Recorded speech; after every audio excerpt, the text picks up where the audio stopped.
Hi news focus Tamil. என்ன எப்பயுமே ஒரே அரசியல் தானா? என்னங்க அரசியல் போர் அடிச்சுதா உங்களுக்கு? நமக்கு வேணா அரசியல் பிடிக்காம போகலாம், ஆனால் அரசியலுக்கு நம்மளை பிடிச்சிருக்கு. நம்மளை வச்சு தான் இங்கே ஒவ்வொரு அரசியலும் நடந்துட்டு இருக்கு. பலரும் நம்மளோட அரசியல் நிகழ்ச்சிகளை தொடர்ச்சியாக பார்க்குறீங்க, ஆனால் சப்ஸ் பண்ண மறந்துறீங்க. நம்ம நேயர்கள் மறக்காம சப்ஸ் பண்ணுங்க. இனி வரக்கூடிய நாட்களில் நிறைய அரசியல் பேச வேண்டியது இருக்கு.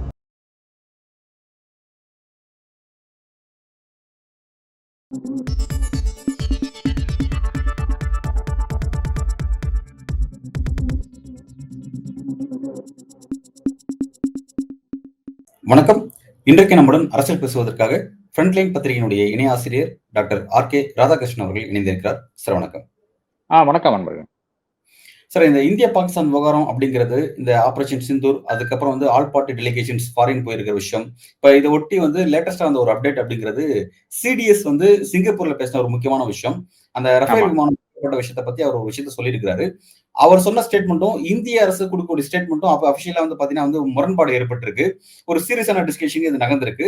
இப்ப ராகுல் காந்தி உள்ளிட்ட இந்திய கூட்டணியில் இருக்கக்கூடிய எல்லா கட்சிகளும் பார்லிமெண்ட்டை கூட்ட சொல்லி ஒரு பிரஷரை ஏற்படுத்திட்டு இருக்காங்க. ஒரு சீரியஸான இடத்துக்கு நகர்ந்துட்டு இருக்கு இந்த விஷயம். இந்த சப்ஜெக்ட் அடுத்த கட்டமா எதை நோக்கி நகரும் நீங்க இது ப்ரெடிக்ட் பண்றீங்க சார்? இப்ப பாராளுமன்றம் கூட்டத்துக்காக தான் கேட்டிருக்காங்க. இது 2 விதமா பார்க்கலாம். ஒண்ணு இந்த அரசியல், அதுக்கப்புறம் இந்த ஸ்ட்ராட்டஜிக் இஷ்யூஸ் பார்க்கலாம். ஒண்ணு அரசியல் ஃபர்ஸ்ட் பார்த்துடலாம். அது நிச்சயமாக பாராளுமன்றம் கூட்டணும்னு சொல்லியிருக்காங்க. பாராளுமன்றம் கூட்டுறதுக்கு இப்போதுக்கு வாய்ப்பு இல்லை. 25ஆம் தேதி தான், ஜூன் 25ஆம் தேதி 50th ஆனிவர்சரி ஆஃப் எமர்ஜென்சி, அவசர காலத்தினுடைய 50வது அந்த ஆண்டுல தான் கூட்ட போறாங்க. அப்போ கழுவி காங்கிரஸ் ஊத்த போறாங்க. இதுதான் அங்க நடக்க போறது. நிஷிகாந்த் துபே என்றவர்களுடைய அந்த ஆஸ்தான வித்வான் இருக்காங்க இல்லையா, அவனை வச்சுட்டு கச்சா அமிச்சான்னு காங்கிரஸ் திட்ட வேண்டியது, இந்திரா காந்தி திட்ட வேண்டியது, இது பார்த்துட்டு தானே இருக்கிறோம். கம்ப்ளீட் பொய் தகவல். இப்போ முந்தநேத்து கூட ஒரு ஒரு லெட்டர் அவர் வெளியிடுறாரு. அதாவது ஜவஹர்லால் நேரு எழுதியிருக்கிறாராமா, சைனா கிட்ட அப்படியே ஏறத்தாழ அப்படியே பணிஞ்சு விழுந்து கவர்ற மாதிரி ஒரு லெட்டர் ஒன்று எழுதியிருக்கிறார். அது முழுக்க முழுக்க பொய், ஃபேக் லெட்டர். இந்த மாதிரி இவர் இப்போ ஒரு டெலிகேஷனோட போயிருக்காரு இந்த ஆளு. அப்ப அந்த அளவுக்கு ஒரு அருவருக்கத்தக்க விஷயங்களை வெளியிடுகின்ற ஒரு நபர். அவர் இன்னைக்கு பாஜக ஒரு முக்கியஸ்தரா இருக்கிறாரு. அவரை வைத்து நிறைய விளையாட்டுகள் பாராளுமன்றத்தில் நடக்கும். முக்கியமாக இவர்கள் காங்கிரஸ் கேட்கின்றது இந்த ஸ்ட்ராட்டஜிக் இஷ்யூல, அந்த செக்யூரிட்டி லேப்ஸ்ல இதெல்லாம் கேட்கிறார்கள். அதுல ஒரு டிஸ்கஷன் வேணும்னு கேட்கிறார்கள். ஆனால் முழுக்க முழுக்க இந்திய அரசாங்கம் என்ன செய்யும் பாத்தீங்கன்னா, அதாவது பாஜக அரசாங்கம், மோடி அமித்ஷா என்ன செய்வார்னு பாத்தீங்கன்னா, முழுக்க முழுக்க 50 வருஷம் முன்னாடி இது நடந்துச்சு, 50 வருஷம் முன்னாடி அது நடந்துச்சு, அப்ப இதே சுதந்திரமே கிடையாது என்று பேசிக்கொண்டார்கள். ஏதோ இது இப்ப பெரிய சுதந்திரம் இருக்கிற மாதிரி, இருக்கிறதெல்லாம் தனியாருக்கு தாரை வார்த்து கொண்டிருக்கின்ற ஒரு இது. இப்ப கிரவுண்ட் ஹேண்ட்லிங் என்பது டர்க்கியை தூக்கி போட்டு அடுத்து அதானி உள்ள வர்றாராமா. அதாவது கிரவுண்ட் ஹேண்ட்லிங் சர்வீசஸ் டர்க்கி ஏதோ 3 ஏர்போர்ட்லயே 4 ஏர்போர்ட்ல செய்து கொண்டிருந்தது. அதை இப்ப டர்க்கி இந்தியாவுக்கு எதிராக இருக்கிற நாடா இருக்கிறது, பாகிஸ்தானுக்கு சப்போர்ட் பண்றார்கள் என்ற கருத்தின் அடிப்படையில் இப்ப என்ன பண்றாங்க பார்த்தீங்கன்னா, அவங்கள தூக்கி வெளி போட்டு அதானியை உள்ள கொண்டு வர்றாங்க. இப்ப அதானியை உள்ள கொண்டு வர்றதுக்காக ஒவ்வொரு முயற்சிகள், எப்படி பாம்பே ஏர்போர்ட்டை கேப்சர் பண்றாங்களோ, அதாவது 4-5 ரெய்டு விட்டு அதன் பிறகு ஐயோ வேணாப்பா நீங்க என்ன வேணா செஞ்சுக்கன்னு சொல்லிட்டு அவர் ஓடி போனாரோ, முன்னாடி இருக்கிற ஓனர் ஓடி போனாரோ, அதே மாதிரி விஷயங்கள் தான் மறுபடியும் கிருஷ்ணப்பட்டினம் போட்டு இப்படி அதானி கொடுத்தாங்களோ, ஏறத்தாலும் அதே மாதிரி ஒரு விஷயம் தான் நடந்து கொண்டிருக்கிறது. அப்போ ஒரு ஒரு இவ்வளோ பெரிய ஒரு செக்யூரிட்டி லேப்ஸ்ல கூட அவர்கள் லாபம் பார்த்து கொண்டிருக்கின்ற ஒரு கட்சியாக, இல்லையென்றால் கட்சியில் இருக்கின்ற தலைமையாக நாம் பார்த்து கொண்டிருக்கிறோம் பாஜகவுடைய தலைமை. இது ஒரு பக்கம், இது அரசியல். அப்கோர்ஸ் எதிர்கட்சிகள் வெளிநடப்பு நடத்தும், அதன் பிறகு மக்களை திரட்டுறதுக்கான ஏதாச்சும் பணிகள் செய்வார்கள் என்று எடுத்துக்கொள்ளலாம். ஆனால் மீடியா ஃபுல்லா யார் கையில் இருக்குன்னு பாத்தீங்கன்னா பாஜக கையில தான் இருக்கு. அதானி பெரிய ஒரு மீடியா கம்பெனி ஓன் பண்ணிட்டு இருக்காரு, அம்பானி பெரிய கம்பெனி, அப்புறம் TV9, இந்த மாதிரியான எல்லாருமே மோதியினுடைய பக்தர்களாகத்தான் இருக்கிறார்கள், பெரிய மீடியா ஹவுசஸ் எல்லாருமே. அப்ப அவர்களை வைத்துத்தான் அடுத்த விளையாட்டுகள் நடந்து கொண்டிருக்கும். அப்போ இவர்கள் எல்லாம் செய்த இந்த என்ன சொல்றது, அருவருக்கத்தக்க ஒரு ஒரு நியூஸ் என்ற செய்தி என்ற ஒரு போர்வையில், இல்லை என்றால் பேரில் நடந்த அந்த நாடகம் இருக்கு இல்லையா, அந்த மே 7ஆம் தேதி நடந்த நாடகங்கள் இவர்கள் அரங்கேற்றிய நாடகங்கள் இருக்கு இல்லையா, இதுல எல்லாம் அருவருக்கு தான் இந்தியால ஒரு மீடியா ஹவுஸ் கூட ஒரு சிடிஎஸ், அதாவது இந்தியாவில் இருக்கிற ராணுவனுடைய தலைமை அதிகாரி பேசினார்னா அது எடுபடாது என்ற அந்த கருத்தின் அடிப்படையில் தான். அதாவது இவர்கள் எல்லாம் கோதி மீடியா, இவர்கள் எல்லாம் மோடி சொல்ற விஷயம் மட்டும்தான் கேட்பார்கள். இப்ப நான் ஒரு பேட்டி கொடுத்தா கூட இவங்க வெளியிடுவாங்களோ இல்லையான்னு தெரியவில்லை, அது என்று நினைத்தான் இப்ப ஒரு சிடிஎஸ் வந்து சிங்கப்பூர்ல போய் பேசியிருக்கார், ப்ளூம்பர்க் கிட்ட பேசியிருக்கார், அதே மாதிரி ராய்டர்ஸ் கிட்ட பேசியிருக்கிறார். அப்போ இதுல என்ன முக்கியமான விஷயம் என்னன்னு பாத்தீங்கன்னா, சிடிஎஸ் யார் என்று பார்க்க வேண்டும். அனில் சௌஹான் என்பவர், லெப்டினன்ட் ஜெனரல் அனில் சௌஹான் என்பவர் வந்து ரிட்டையர் ஆன நபர். ஜூன் 2022 ரிட்டையர் ஆகிறார். அதன் பிறகு ஒரு ஒரு ரூலை கொண்டு வருகிறார். என்ன ரூல்னு பாத்தீங்கன்னா, இல்ல ரிட்டையர் ஆனாலும் பரவாயில்ல, அப்படி இருக்கின்ற நபர்கள் கூட சிடிஎஸ் ஆகலாம், இது சீஃப் ஆஃப் டிஃபென்ஸ் ஸ்டாஃப் ஆகலாம் என்ற ஒரு சரத்தை கொண்டு வந்து அதனுடைய அடிப்படையில் இவரை வந்து மறுபடியும் சிடிஎஸ் ஆக செப்டம்பர் 2022 வந்து இவரை வந்து நியமிக்கிறார்கள். அதன் பிறகு என்ன நடக்குதுன்னு பாத்தீங்கன்னா, மிக தெளிவாக இந்த சிடிஎஸ் வந்து அந்த அளவுக்கு வந்து விசுவாசம் இருக்கின்ற ஒரு நபரா இருக்க வேண்டும். ரிட்டையர்மெண்ட்ல இருந்து மறுபடியும் சர்வீஸுக்கு வந்திருக்கிறாருங்க. எங்காச்சும் கேள்விப்பட்டிருக்கீங்களா? அரசாங்கத்துல வந்து எங்காச்சும் கேள்விப்பட்டிருக்கீங்களா? அந்த அளவுக்கு ஒரு எங்களுக்கு இவர்தான் வேண்டும் என்று ஒத்த காலில் நின்று கொண்டு ஒரு அரசாங்கம் வந்து ரிட்டையர் ஆன ஒரு மனிதரை திரும்ப கொண்டு வந்து அவரை மறுபடியும் சர்வீஸ்ல உட்கார வச்சு அழகு பார்த்து அவர் என்ன அரசாங்கத்துக்கு என்னென்ன வேணுமோ அனைத்தையும் செய்து கொடுத்த ஒரு நபர். அப்படிப்பட்ட ஒரு நபர் வந்து எங்க போய் பேசுறாருன்னு பாத்தீங்கன்னா, சிங்கப்பூர்ல போய் பேசுறாரு. இத அட் த ஹையஸ்ட் லெவல் நான் இதை பத்தி எழுதியிருக்கிறேன், இதுல ஃப்ரண்ட் லைன்ல கூட எழுதியிருக்கிறேன். இது இது இது நீங்க வந்து முன்னாடி அரசு தரப்பில் பேசின பேச்சுக்கள் வந்து எடுத்து பார்க்க வேண்டும். ஃபர்ஸ்ட் வந்து 8ஆம் தேதி விக்ரம் மிஸ்ரி கிட்ட கேட்கறாங்க. மே 8ஆம் தேதி வந்து ஒரு கேள்வி வந்து கேட்கப்படுகிறது விக்ரம் மிஸ்ரி கிட்ட. அதாவது நம்மளுக்கு ஏதாச்சும் சேதம் இருக்கிறதா, விமானங்கள் விழுந்ததாக கூறுகிறார்களே, என்ன உங்களுடைய கருத்து என்னன்னு கேட்டதுக்கு வந்து அது வந்து இல்லை என்று கூறவில்லை, ஆம் என்றும் கூறவில்லை, ஆனா இல்லை என்று அவர் கூறவில்லை. இரண்டாவதாக ஏர்போர்ஸ்ல இருக்கின்ற ஒரு ஏர் மார்ஷல் அவர் பிரஸ், அதாவது ஒரு பிரஸை பார்க்கும்போது ட்ரை சர்வீஸ் அனைவரும் இருக்கிறார்கள், அந்த சமயம் பிரஸை பார்க்கும்போது அவரும் இதே கருத்து தான் சொல்றாரு. அதாவது தினகர் பெரி என்ற ஹிந்துவனுடைய பத்திரிகையாளர் கேட்கிறார், இந்த மாதிரி விழுந்ததாக சொல்லுகிறார்களே, நாங்களும் அதை பத்தி எழுதியிருந்தோம், அதற்கு எங்களுக்கு கடுமையான எதிர்வினை வந்து பாஜக தரப்புல இருந்து வந்தது, நீங்கள் அதை பத்தி என்ன கூறுகிறீர்கள் சொல்றதுக்கு இவர் என்ன பதில்னு பாத்தீங்கன்னா, I am very glad you ask that question, நான் மிக மகிழ்ச்சி அடைகிறேன் நீங்க இந்த கேள்வி கேட்டதுக்குன்னு சொல்லிட்டு அவரும் வந்து என்ன சொல்றான்னு பாத்தீங்கன்னா, நம்ம என்ன இழந்தோம் என்பது நாம் வந்து பேச வேண்டிய அவசியம் இல்லை, ஏனென்றால் அது வந்து எதிரிகளினுடைய கையை வந்து மறுபடியும் ஊக்குவிக்கும், அதனால அது செய்ய வேண்டிய அது பேச வேண்டிய விஷயம் அல்ல என்று கூறிட்டு அங்கேயே அவர் கூறவில்லை, நம்ம ஒன்னும் லூஸ் பண்ணலன்னு கூறல. அப்ப விக்ரம் மிஸ்ரி ஆனாலும் சரி, இந்த ஏர் மார்ஷல் ஆனாலும் சரி கூறவில்லை. அதை தொடர்ந்து தான் இப்போ வந்து சீஃப் ஆஃப் டிஃபென்ஸ் ஸ்டாஃப் இப்படி ஒரு கருத்தை வந்து சிங்கப்பூரில் தெரிவிக்க வேண்டிய ஒரு அவலம். இங்க இருக்கின்ற மீடியா கூட பேச முடியாது, பேசக்கூடாது, பேசிவிட்டால் அவர்கள் வந்து எப்படியோ வளைத்தொடித்து ஏதோ செய்து விடுவார்கள் என்ற அந்த பயத்தில் வந்து அவர் சிங்கப்பூர்ல போய் பேசியிருக்காரு. இங்க இருக்கிற கோதி மீடியானுடைய ஸ்டால்வர்ட்ஸ் அப்படியே கொதித்தெழுந்து வந்து அப்படியே பொங்கி எழுந்தார்கள் அதன் பிறகு. அதாவது 90 மணி நேரம் நாம் கஷ்டப்பட்டு ராகுல் சிவசங்கர் என்ற இப்ப CNN நியூஸ் 18ல இருக்காரு, அவர் 90 மணி நேரம் நாம் கஷ்டப்பட்டு நாம் ஒரு பெரிய ஒரு வெற்றியை அடைந்தோம், அது வந்து ஜஸ்ட் ஒரு 90 செகண்ட்ஸ்ல வந்து இவர் வந்து கலைந்து விட்டார் அப்படின்னு சொல்லிட்டு இவரை கழுவி ஊத்துனாங்க. அதாவது யாரு? மோதியினுடைய பக்தன், அதனால ரிட்டையர்மெண்ட்ல இருந்து கொண்டு வந்து மறுபடியும் வந்து யூனிஃபார்ம் போட்டு உட்கார வச்ச ஒரு மனிதர், unprecedented in Indian military history. அந்த மாதிரி ஒரு நபர் முழுக்க முழுக்க பக்தர், அந்த பக்தரை போட்டு அடி நடிச்சாங்க சோசியல் மீடியால. கச்சா முஜன் இந்த அபிஜித் ஐயர் மித்ரான ஒருத்தன் இருக்கான், அந்த மாதிரி இருக்கிற இந்த அருவறுக்கத்தக்க தகவல்கள் மட்டும் வந்து ஒருத்தனை டார்கெட் பண்ணி செல்கின்ற, இல்லை என்றால் அதுல ஆனந்தம் காணுகின்ற, அதுல வந்து ட்விட்டர்ல இருந்து காசு வருகின்ற நபர்கள் இருக்காங்களே, இவர்கள் அனைவரும் வந்து கழுவி ஊத்துனாங்க. அப்படி இருந்து கூட அந்த மனிதன் வந்து தன்னுடைய ஸ்டேட்மெண்ட் வந்து வாபஸ் பெறவில்லை, அரசாங்கத்துக்கிட்ட இருந்து முழு மௌனம். இந்த ஒரு கான்டெக்ட் தான் இந்த நம்மளுடைய எதிர்கட்சிகள் வந்து இந்த மாதிரி ஒரு டிமாண்டை வைக்கிறது. நிச்சயமாக அந்த டிமாண்ட் வந்து ஏற்கத்தக்க டிமாண்ட் தான், ஆனால் இந்த அரசாங்கம் ஏற்குமா என்று எனக்கு தெரியாது, இதுவரை ஏற்கவில்லை. இங்க ஒரு டவுட் சார், இப்ப வந்து இந்த சிடிஎஸ் அனில் சௌகானை தான் வந்து மோடியும் பாஜகவும் அவங்களுடைய அதிகாரத்தை பயன்படுத்தி இனிஷியேட் பண்ணிருக்காங்க, ரீஇனிஷியேட் பண்ணாங்க அப்படிங்கிறத பாக்குறோம். இப்ப மோடியும் பாஜகவும் இந்திய அரசுமே சேர்ந்து ஒரு செய்தியை கொடுத்துட்டு இருந்தாங்க, வேற விதமான ஒரு செய்தியை கொடுத்துட்டு இருந்தாங்க. அந்த செய்தியை அவங்களுக்கு ஃபேவரா நியமிக்கப்பட்ட சிடிஎஸ் எல்லாம் ஏன் காப்பாற்ற முடியல? அந்த செய்தியை ஏன் காப்பாற்ற முடியல?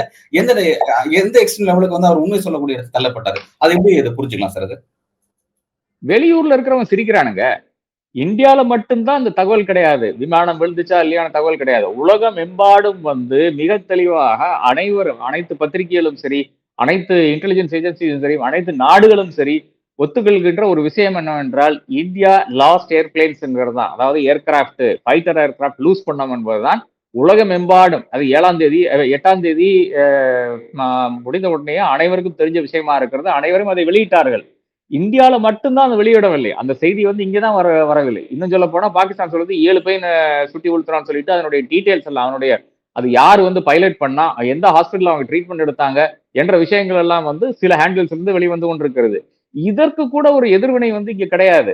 இல்ல அவங்க சொல்ற மாதிரி எல்லாம் பிளேன் கிடையாது, 6 பிளேன் 7 பிளேன் எல்லாம் கிடையாதுன்னு சொல்றதை தவிர்த்து எத்தனை பிளேன் விழுந்தது என்று யாரும் சொல்ல மாட்டேங்கிறாங்க. இது ஒரு பக்கம். ரெண்டாவதாக இப்போ ஏன் வந்து காப்பாற்ற முடியவில்லை, இப்போ அரசாங்கம் ஒரு ஸ்டாண்ட் எடுக்கிறது, அதை ஏன் காப்பாற்ற முடியவில்லை என்று பாத்தீங்கன்னா வேறொன்னும் கிடையாது. நம்மளை வந்து அனைவரும் நம்மளை பத்தி திருத்திக் கொண்டிருக்கிறார்கள். அதாவது உக்ரைன் வந்து 4000 5000 ட்ரோன் அனுப்பிச்சு ஏறத்தாழ 40 பிளேன் 50 பிளேன் வந்து ரஷ்யால காலி பண்ணுது. அவங்க சொன்னாங்களா ஒரு பிளேனுக்கு ஒரு சேதம் இல்லைன்னு சொன்னாங்களா? அவங்க இன்னும் சொல்ல போனா ஜனநாயக நாடே கிடையாது. ஜனநாயகத்துக்கும் அந்த ஊருக்கும் சம்மந்தமே கிடையாது.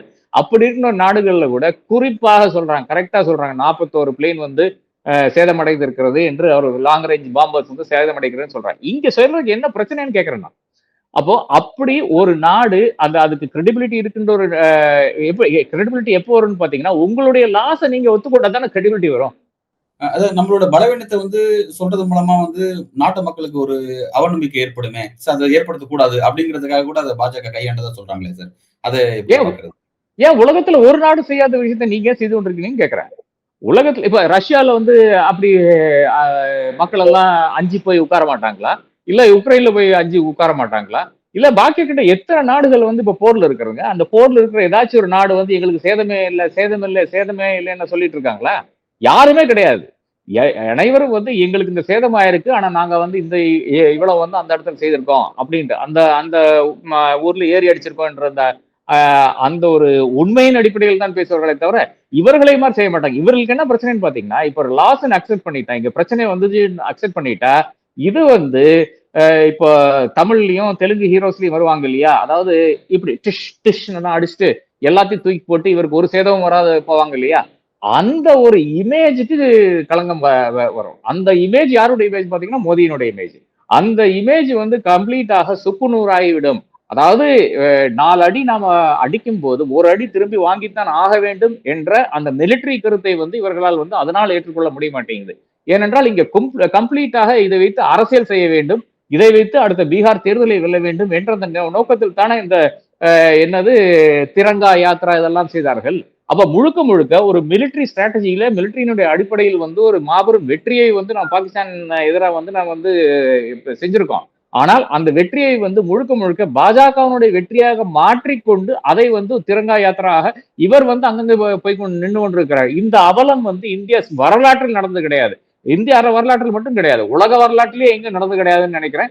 அதாவது நீங்க இந்த அளவுக்கு வந்து உங்களுக்கு சேதம் வந்த பிறகு நீங்க வந்து போய் கிளைம் பண்றது ஒண்ணுமே நடக்கலன்னு கிளைம் பண்றது வந்து இதை விட பெரிய ஒரு அவலம் வந்து உலகத்திலே நடக்காது என்று நான் கருதுகிறேன். சார் இப்ப வந்து ராகுல் காந்தி ஒரு பக்கம் வந்து நேற்றைய தினம் பேசும் பொழுது ட்ரம்ப் கிட்ட இருந்து கால் வந்ததுக்கு அப்புறம் தான் வந்து நரேந்தர் சரண்டர் அப்படின்ற இடத்துக்கு நம்ம மோடி நகர்ந்துட்டாரு அப்படின்னு சொல்லி ராகுல் காந்தி வெளிப்படையா ஒரு விமர்சனத்தை முன் வைக்கிறாரு, ஒரு பொது அரங்கில் அவர் பேசியிருக்கிறாரு. இப்ப இதுவே ஒரு நெருக்கடியா இருக்கு. ஆல்ரெடி வந்து ஸ்பெஷல் செஷன் கூட்டணும்னு சொல்லி ஒரு கொஸ்டினை ரைஸ் பண்ணிட்டு இருக்காங்க. இப்ப இந்த நேரத்துல சிடிஎஸ் பேசின விஷயம் அப்படிங்கிறது மோடிக்கும் பாஜகவுக்கும் எந்த நெருக்கடி ஏற்படுத்திருக்கு, எப்படி அவங்க ஃபேஸ் பண்ணுவாங்க நீங்க பாக்குறீங்க? இல்ல ஃபேஸ் பண்றது இல்லைங்க, பிரேசன் அவுட் பண்ணுவாங்க. அதாவது இப்ப கோதி மீடியால இந்த செய்தி வரவே இல்லை எங்கேயுமே. அதாவது இவர் ஏதோ அது சொல்றத வந்து சிறிதாக சொல்லிவிட்டு அதன் பிறகு வந்து அவர் கழுவி ஊத்துறது, இல்லை என்றால் நாம சூப்பரான வெற்றி பெற்றோம் என்றெல்லாம் தான் பேசிக்கொண்டிருக்கிறார்களே தவிர இந்த இஷ்யூல ஒரு டிஸ்கஷன் இன்னும் நடக்கல. அதாவது ஏன் இந்த சேதம் வந்துன்றதுக்கு டிஸ்கஷன் நடத்தல. அடுத்ததாக இப்ப வந்து நாம் வந்து அப்பர் ஹேண்ட்ல வந்து இருந்தோம் என்றதுதான் இன்னைக்கு வந்து 9ஆம் தேதி நைட்டுக்கு பிறகு நமக்கு தெரிகின்ற விஷயம், சிடிஎஸ்னுடைய பேச்சுல தெரிகின்ற விஷயம். அப்புறம் ஏன் போர் நிறுத்தினீங்க என்ற அந்த கேள்விக்கு இன்னும் பதில் கிடையாது. அதாவது அப்பர் ஹேண்ட் வந்துருச்சு, அப்பர் ஹேண்ட் இருக்கும்போது நீங்க வந்து ஏறி அடிக்க வேண்டியதானே என்ற அந்த கேள்விக்கு இன்னைக்கும் பதில் கிடையாது. அப்ப அது அங்கதான் ட்ரம்ப் உள்ள வர்றாரு, அங்கதான் வேன்ஸ் உள்ள வர்றாரு, அங்கதான் மார்க்கோ ரூபியோ உள்ள வர்றாங்க. அப்ப அங்கதான் அமெரிக்கானுடைய கம்ப்ளீட் வந்து படையே உள்ள வந்து ஏறத்தாழ அந்த பொலிட்டிக்கல் போர்ஸே உள்ள வந்து நிறுத்துங்கடான்னு சொல்லிட்டு 2 பேரையும் நிறுத்த வச்ச மாதிரி தான் எனக்கு தெரிகிறது இதுவரை இருக்கின்ற விஷயங்கள்.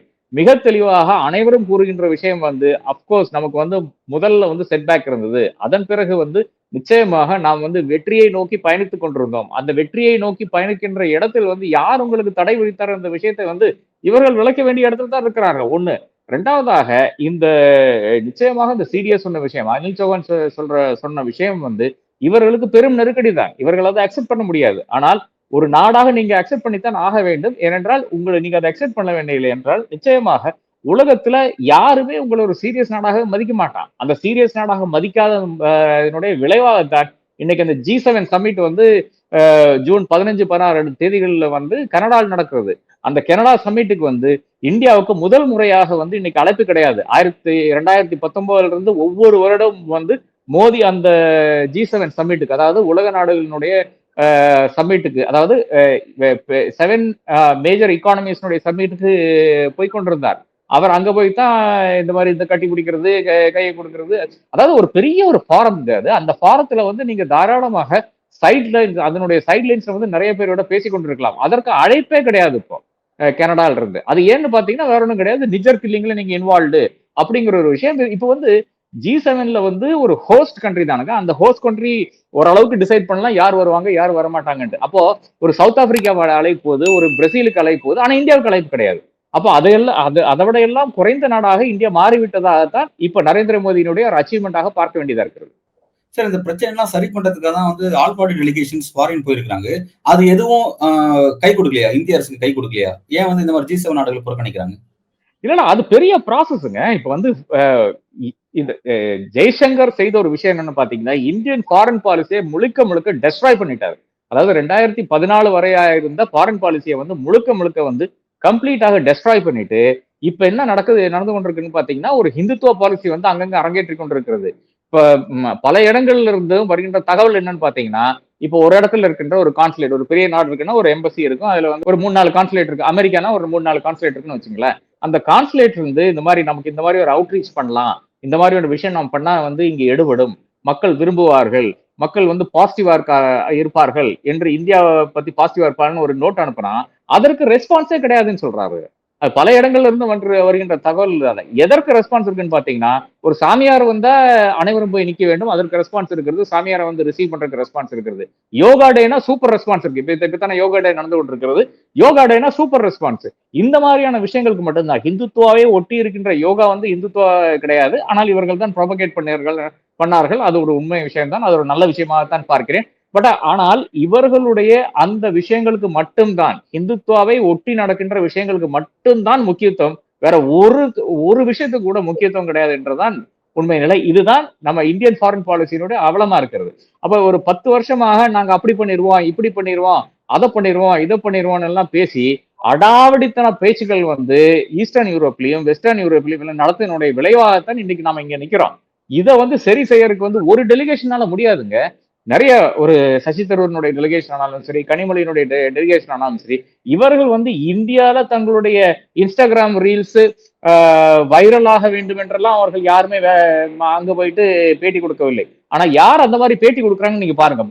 முழுக்க முழுக்க பாஜக காரங்க இருக்காங்க. இந்த ஒரு சுஷ்மா ஸ்வராஜனுடைய பொண்ணு பாஸ்ரி ஸ்வராஜ் சொல்லி ஒரு பொண்ணு வந்து என்ன பண்றாங்கன்னா, ஃப்ரீ டவுன் சியரா லைன்ல போய் நின்றுட்டு ஃப்ரீ டவுன் என்ற நகரத்துல வந்து ஹிந்தியில பேசுறாங்க. அவர் யாருக்காக? இங்க லோக்கல் ஆடியன்ஸுக்காகத்தான். அப்ப அங்க போனாலும் இங்க ஒரு 4 ஓட்டு வர வேண்டும் என்ற அந்த அடிப்படையில் மட்டும்தான் பேசுறாளே தவிர தேசபக்தியோ தேசநலனோ இவர்களுடைய யாருடைய மனதிலையுமே கிடையாது. அதே மாதிரி இன்னொரு அம்மா போய் உட்காந்து பாடுது. இது பாடுறதுக்காக சென்றீங்கன்ற விஷயம், பாடினதுல பிரச்சனை கிடையாதுங்க. நீங்க பாடலாம், நீங்க ஆடலாம், நீங்க தண்ணி அடிக்கலாம், ஒன்றும் பிரச்சனை கிடையாது. ஆனால் இதை ஏன் ஒரு ரீலாக மாற்றுறீங்க? ஒரு ரீலாக மாற்றி அதை வந்து வரும்போது என்னன்னு பாத்தீங்கன்னா, அதுல பப்ளிசிட்டி தான் தேடுறீங்கிறது மிக தெளிவா இருக்கிறது. அப்ப இந்த டெலிகேஷன்ல போகின்ற பிஜேபியினுடைய நபர்களுக்கே வந்து எதற்கு போகிறோம் என்ற இந்த புரிதல் கிடையாது. அப்படி இருந்தால் கூட பலரும் வந்து ஓரளவுக்கு ஒரு சம் டிப்ளமேட்டிக் இது பண்ணியிருக்காங்க. இது எப்படி நான் இந்த என்டையர் குழுவினுடைய அந்த பயணங்கள் ஏன் வெற்றி என்று கூறுகிறேன் என்றால், பாகிஸ்தானை இதே மேட்டர் பண்ணிட்டு இருக்கு. முந்தா நேத்து வந்து பாகிஸ்தானை அனௌன்ஸ் பண்ணியிருக்கு, எங்களுடைய குழுவும் போகும் என்று அனௌன்ஸ் பண்ணியிருக்கு. அதுல தான் நமக்கு தெரியுது இது வெற்றி அடைந்திருக்கு என்று நமக்கு தெரியுது. சார், இப்ப வந்து இந்தியாவுடைய வெளியுறவு கொள்கையில பெரிய பிரச்சனை ஏற்பட்டிருக்கு, அது பெரிய டேமேஜ் ஆயிருக்கு நீங்க சொல்லியிருக்கீங்க. இந்தியா இதுக்கு முன்பு இல்லாத வகையில மோடி தலைமையிலான இந்தியாங்கிறது வந்து இஸ்ரேல் பாலஸ்தீன் விஷயத்துல வந்து இஸ்ரேல் நிலைப்பாடு எடுத்திருக்காங்க அப்படிங்கிறத பாக்குறோம். ஆனா இப்போதைக்கு உலக அரசியல பாத்தீங்கன்னா வந்து எல்லாமே வந்து இஸ்ரேலுக்கு எதிராக திரும்பக்கூடிய ஒரு நகர்வு போயிட்டு இருக்குங்கிறத பாக்குறோம். இப்ப இந்த இடத்துல இந்தியா தனிமைப்பட்ட இடத்துல நிக்க போதா அல்லது இந்தியா அந்த ஸ்டாண்டை மாத்திக்க போதா, எப்படி இது நகரும் நீங்க பாக்குறீங்க சார்? இல்ல, இந்தியாவுக்கு உலகத்துல ஒரு ஸ்டாண்டிங் இருந்துங்க. அந்த ஸ்டாண்டிங் இப்ப கிடையாது. அது வந்து ஏறத்தாழ 0 ஆகி விட்டது. அப்ப இந்தியா ஒரு பொருட்டாகவே யாரும் மதிக்க மாட்டேங்கிறாங்க. ஒரு இடத்துலயும் மதிக்கிறது கிடையாது. இந்த பாஸ்போர்ட், இந்தியா பாஸ்போர்ட் பார்த்தாலே வந்து இமிகிரேஷன் ஆளுங்க வெள்ளக்காரன் வந்து அப்படியே வாங்க வாங்கன்னு சொல்லிட்டு சாப்பா போட்டு அனுப்புறான்னு சொல்றது இல்லையா, இதெல்லாம் சுத்த போங்கு. இருக்கிறதுலயே தாராளமாக வருகின்ற இல்லீகல் இமிகிரேஷன், இன்னைக்கு கூட ஒரு மீட்டிங் இருக்கு, அதுல கூட நான் பார்ட்டிசிபேட் பண்றேன். இல்லீகல் இமிகிரேஷன் வந்து அதிகமாக நடக்கின்ற நாடு இந்தியாவா இருக்கிறது. எல்லா இடத்துலயுமே இந்த அடாவடித்தனம். அப்படி இருக்கின்ற ஒரு இடத்துல வந்து உங்களுக்கு எவன் மதிப்பான்? நீங்க இஸ்ரேல் என்பது யாரும் தொட முடியாத ஒரு நாடு. ஏனென்றால் ஏறத்தாழ அமெரிக்காவே இவங்க தான் இயக்கி கொண்டிருக்கிறாங்க. அமெரிக்கானுடைய 51st ஸ்டேட் என்று கூறுவார்கள் இஸ்ரேலை பொறுத்தவரை. அப்ப அந்த சப்போர்ட் இருக்கிறவரை நிச்சயமாக ஒரு ஒரு ஒரு ஸ்டேஜுக்கு பிறகு அவங்களை வந்து நீங்க வந்து கார்னர் பண்ண முடியாது. ஆனா இவர்கள் என்ன செய்திருக்கலாம்னு பாத்தீங்கன்னா, பெகாசஸ் ஆனாலும் சரி, இருக்கின்ற கம்ப்ளீட் ஆர்மமெண்ட்ஸ் ஆனாலும் சரி, எல்லாமே வந்து இஸ்ரேல் கிட்ட வாங்க ஆரம்பிச்சதுனால, அதுல வேற ஏதோ டீலர் இருக்கிறதுனால, ஹைஃபா போர்ட் வந்து இவருக்கு கொடுத்ததுனால, யாருக்கு, அந்த அதானிக்கு கொடுத்ததுனால ஒரு பெரிய ஒரு உறவு வந்து உண்டாயிருக்கிறது. இஸ்ரேல் என்பது இஸ்லாமியர்களுக்கு எதிரான நாடு என்ற அந்த வெளிச்சத்தின் அடிப்படையில் தான் இவர்கள் செய்கின்ற பல விஷயம் நடந்து கொண்டிருக்கிறது. அப்ப அது டெஃபினட்டாக நமக்கு கை கொடுக்காது. ஏனென்றால் அடுத்து அந்த பக்கம் வந்து ஆர்கனைசேஷன் ஆஃப் இஸ்லாமிக் கண்ட்ரிஸ் இருக்கிறது. அவர்கள் நமக்கு எதிராக முழுக்க முழுக்க திரும்பிவிட்டார்கள். அதை நாம் பார்த்து கொண்டுதான் இருக்கிறோம். அது நிச்சயமாக இந்தியாவுக்கு கை கொடுக்காது. அப்ப இந்தியா என்பது இஸ்ரேலுக்கு எதிராக வெஸ்டர்ன் நாடுகள் திரும்புது என்று சொல்றதே வந்து அது சும்மாதான். அது ஏன்னா இப்ப இருக்கின்ற பெஞ்சமின் நேத்தன்யாகுடைய சில விஷயங்கள் வந்து அந்த நாடுகளுக்கு பிடிக்கவில்லை. ஒரு சின்ன ஜெனசைட் பண்ணுப்பான்னு சொன்னா அவர் பெரிய அளவில் வந்து ஜெனசைட் பண்ணி கொண்டிருக்கிறார். ஏறத்தாழ இப்ப இருக்கின்ற அங்க இருக்கின்ற 20 லட்சம் மக்களை வந்து சாகடிக்க வேண்டும் என்ற அந்த ஒரு ஒரு எண்ணத்தில் அவர் வந்து வெறியோடு ஒரு இந்த அளவுக்கு வந்து மக்களை கொல்ல வேண்டும் என்ற வெறி வந்து ஒரு அரசியல் தலைவனுக்கு உலகத்தில் இருக்கின்ற ஒரு தலைவனுக்கு இருந்திருக்காது. அந்த அளவுக்கு ஒரு மிருகம் சொன்னா மிருகம் வந்து எனக்கு கோச்சிக்கு போகுது. அந்த அளவுக்கு ஒரு ஒரு மனிதநேயம் அடிப்படையாகத்தான் உலக இதே பயணித்துக் கொண்டிருக்கு, உலகமே பயணித்துக் கொண்டிருக்கு. அதற்கு நேர் எதிராக ஒரு மனிதன் பாத்தீங்கன்னா பெஞ்சமின் நேத்தன்யாகு. ஏனென்றால் அதிலிருந்து இருந்து வெளியே வந்து விட்டால் உடனடியாக அவனுடைய சீட்டு காலி ஆயிரும். அவனுடைய இடத்தை தக்க வைக்கிறதுக்காக என்ன அடாவடித்தனம், எத்தனை இஸ்லாமியர்களை வேணாலும் கொல்லலாம் என்ற அடிப்படையில் வந்து அவன் வந்து பயணித்துக் கொண்டிருக்கிறான். இதுதான் பெஞ்சமின் நேத்தன்யாகு. அந்த அரக்கனை வந்து அந்த இடத்துல இருந்து மாற்ற வேண்டும் என்ற சிலர் விரும்புகிறார்கள். அமெரிக்காவில் இருக்கிற சிலர் விரும்புகிறார்கள். அதே மாதிரி அதிகாரத்தில் இருக்கிற நபர்களே தெரியும். ட்ரம்ப் கூட அந்த அளவுக்கு இவருக்கு ப்ரொடெக்டிவாக இருந்தால் கூட இவரை வந்து நீக்க வேண்டும் என்று இருக்கின்ற மனப்பான்மையில் தான் இருக்கிறார். அப்ப அந்த அடிப்படையில் தான் இஸ்ரேலை வந்து அவங்க ஐசோலேட் பண்ண வேண்டும் என்று பார்க்கிறார்கள். இந்தியாவுக்கு அப்படி கிடையாது. இந்தியாவினுடைய அடாவடித்தனம், இந்தியா வந்து இஸ்லாமியர்களை தாக்குதல், இந்தியா வந்து கிறிஸ்டியன்ஸை தாக்கி கொண்டிருக்கிறார்கள். அது எப்படிங்க கிறிஸ்டியன் நாடுகள் வந்து ஒத்துக்கொள்ளும்? நீங்க வந்து கிறிஸ்டியன்ஸை தாக்கி கொண்டிருந்தால் ஒரு கிரஹாம் ஸ்டெயின்ஸுடைய கில்லரை வந்து 25 வருஷத்துக்கு அப்புறம் வெளியிடுறீங்க, அவரை வந்து மாலை போட்டு வரவேற்கிறதுக்கு ஒரு பெரிய குழுவை நின்று கொண்டிருக்கிறது. அவர் ஒரு பாதிரி. இந்த மாதிரி விஷயங்கள் செய்ய செய்ய கிறிஸ்டியன் நாடுகளானாலும் சரி, இஸ்லாமிய நாடுகளானாலும் சரி, அனைவரும் உங்களுக்கு எதிராகத்தான் திரும்புவார்கள். அப்ப அந்த குட்வில் என்ற அந்த விஷயமே கம்ப்ளீட்டாக மாறிவிட்டது. This is why India is isolated. Sir, பல்வேறு கேள்விக்கு ஆழமா உங்களோட கருத்துல வழங்கியிருக்கீங்க சார். உங்களோட நேர்காணல் இணைந்தமைக்கு மிக்க நன்றி சார். நன்றி.